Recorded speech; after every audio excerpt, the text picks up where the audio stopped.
Hey guys, one common thing that you're gonna encounter when you're driving through road conditions like this. Now, I do know that most of you guys don't, right? You're driving through road conditions like this. So you can see there's ice on the road, right? Slushy ice, right? Fog.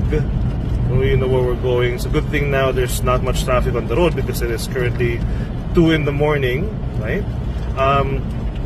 One thing you might encounter is that little warning light din sa loob ng sakyan mo. So that part there.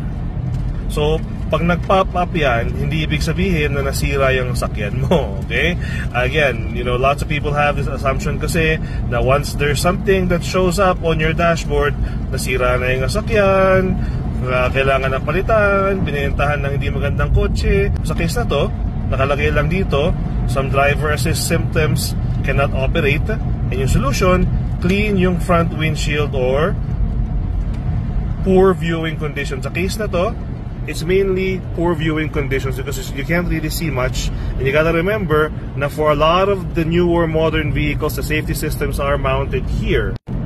It's mounted dito, and may camera dyan that looks out front, but yun nga, you can't really operate well because of the actual road conditions themselves.